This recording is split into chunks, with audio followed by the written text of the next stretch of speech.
Welcome back today, guys. I'm Mitch. Very nice to have you here with me today. And for your viewing pleasure today, we have a 2019 Dodge Charger. Now, unfortunately, this is not one of the fun Dodge Chargers that you might have heard about. This is not a Hellcat. This is not an SRT. It does not even have the 5.7 liter engine that Chrysler offers.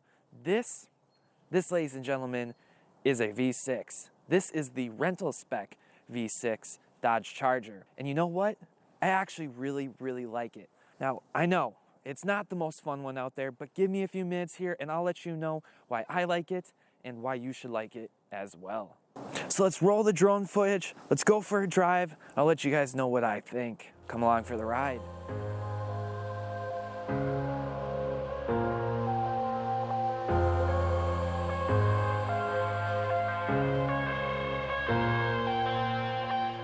I'm headed to the bottom of the bottle. I've been drowning, I've been floating away. Every other dollar that I got in bed, I probably went and pissed it away. I ain't fucking okay, I ain't liking it, babe. I don't even wanna talk, I'm just smoking. All right, so off for a drive we go in the 2019 Dodge Charger SXT rental spec. Now this is a rental car that was given to me by the dealership that is doing some maintenance on my Jeep, and I wanted to give you guys a little bit of insight on my thoughts to this car.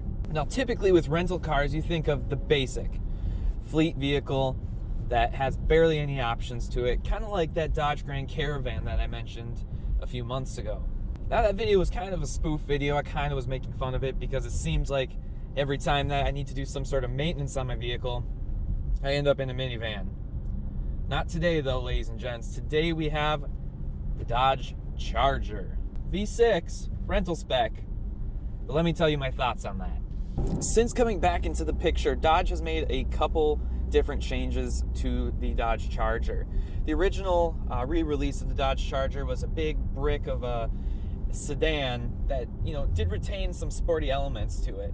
I believe that the newest Dodge Charger, this generation with the facelift on it, definitely brings it back to its muscle car roots, at least in terms of look.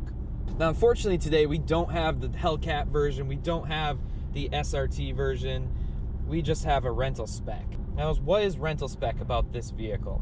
Well, this is the 3.6 liter V6, putting pretty much all of Chrysler's middle of the line products, pumping out around 290 horsepower and 260 foot-pounds of torque.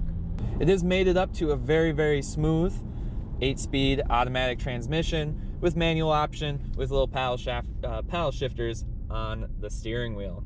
So when you think of rental spec vehicles, what do you think of?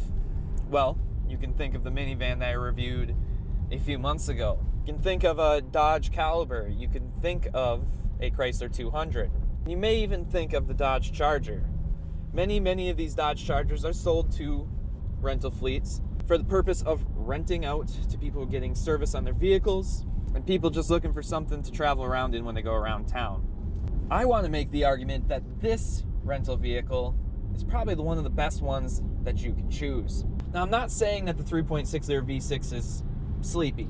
It wakes up, it does have plenty of power, makes about 290 horsepower, propelling this big, long boat of a vehicle to 60 pretty quick. The 3.6 liter that Chrysler chooses to put in the Dodge Charger puts out a decent amount of power and a decent amount of grunt for what it is, for being a rental spec engine, for being their base model for this car. I've been wanting to drive one of these Chargers for quite a while now. My buddy had a 2011 model, which was pre-facelift. They did change some things with the front, with the taillights, as well as the bumper. Now let's talk about a few aspects of this car that I really like. One is the acceleration. It is a 4,000 pound vehicle, so it is not going anywhere super fast, but it does make some fun noises. It does kind of throw you back in your seat, some of which might be the looser suspension. Now, in terms of handling, this is a boat of a car. Like I just mentioned, it's 4,000 pounds. It is rather long, and the suspension is pretty soft, at least in this model. I'm sure if you step up to some of the SRT models that Dodge offers, you do get the tighter suspension, you do get more performance handling components, but not here. Here you just have a base of the line rental spec car. So why do I enjoy this rental spec vehicle as much as I do. Originally, when I sat down in the car, I expected it to be somewhat of a lame experience. Just a typical Dodge Charger with the small infotainment system, no amenities to be seen, no heated seats, no heated steering wheel. But when I sat down, I was happily surprised. I think Dodge did a really, really good job in manufacturing this sedan to be something that is comfortable to ride in, offers plenty of leg room, and acceleration and handling that is moderately entertaining for something that is fairly inexpensive. So what are some of my favorite features? Well, when you sit in the nice cloth seats here, you're happily surprised with some heated seat options. Just like my Jeep has, just like many other modern cars have, it does have an option for heated seats, which I thought was pretty cool for something that was this affordable and this base. You have a heated steering wheel that actually scalds your hands because it gets on so hot. And right in the middle here, this is my favorite thing. This is what I've always trash talked all the rental vehicles I've had for not having, is the Uconnect 8-inch system. It's the premium touchscreen system that you want in all of your Chrysler products because it offers you the most options. Jeep Gladiator I rented from Budget didn't have it. The Dodge Grand Caravan that I rented from Enterprise didn't have it. But this one from the dealership, this one has that awesome 8.4-inch Uconnect system that you want in every one of your Chrysler vehicles. Some other parts of the interior that I thoroughly enjoy is the bolstering in the seats. These seats are pretty comfortable. These are not the premium seats that you would get in an SRT model, but the bolstering is there and it holds you in place very, very nicely. And I actually think the cloth holds you better than any leather seat would. You get the heated seats still, you have power operated seats, even in the base model, which I think is super awesome. Beyond just the center 8.4-inch Uconnect system, you do have a center screen in here that is configurable, similar to what my Jeep has. Now it offers your speedometer, offers various vehicle conditions, as well as your radio channels, stuff like that, that just gives you a little bit of extra information, as well as your typical analog tach and speedometer. And the Alpine stereo system in here isn't bad at all either. Of course, the interior of this vehicle has things that it could offer, right? In this particular vehicle, I wish, in fact, that it had a sunroof. I think that a sunroof is awesome. It opens up the vehicle, makes it seem more spacious, and it's just a great added piece of equipment.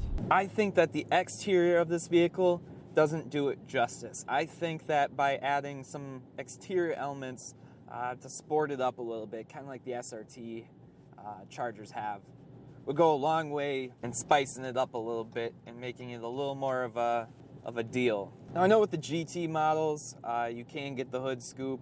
They do look a little meaner with different tire options and stuff like that. But I think it's still a rather attractive vehicle, as you guys saw in the drone shots here. I think one thing that the Dodge Charger has always suffered from is lack of visibility. It is a rather hard car to see out of. It seems like all the windows are squashed down a little bit with a low roof line. And you kind of look like you're staring out like a visor hole if you were riding a motorcycle. So yes, I do think that this is one of the best rental cars that you can currently rent on the market today, because it's offering you all the features that you need to feel like you're at home. It offers you the power to get up and feel moderately excited, and it's just super, super comfortable. I love it. As always, I like to determine who this vehicle fits best. Well, I think that if somebody's looking for something that's moderately sporty, still practical, and offers plenty of options for comfort, I think this is for you. I think, for a vehicle that starts out brand new around $30,000, this is a good way to go over some of your Japanese or your Korean options. I don't think that this vehicle is for somebody looking to, race or drag race, or someone that's a gearhead, because at the end of the day, it is just the run-of-the-mill 3.6 liter that you get from Chrysler in any of the vehicles. It's a heavy car. It doesn't handle particularly well. It kind of is rolly. You kind of feel like you're in a boat and you don't know quite where your proportions are. But it is so comfortable, and it would be a great car for somebody that's looking for something affordable to drive around on a day-to-day basis and get, decent gas mileage along the way. And so I propose a question to you guys out there today, and ladies, if there's one or two of you. What's your favorite rental car option out there, exotic or not? What is your go-to car when you rent a vehicle? I know that this is going to be the one that I request whenever I bring my car into the dealership going forward. Let me know in the comment section below what you think. But that's about all I have for you guys today. As always, like, comment, subscribe. I love you. Keep the rubber side down, and we'll see you next time. Looks like we've come to the end of the road. There's no point in running away now. I'd rather sleep until the storm is gone. She'd rather be shooting at me now. I know it will end up in anger.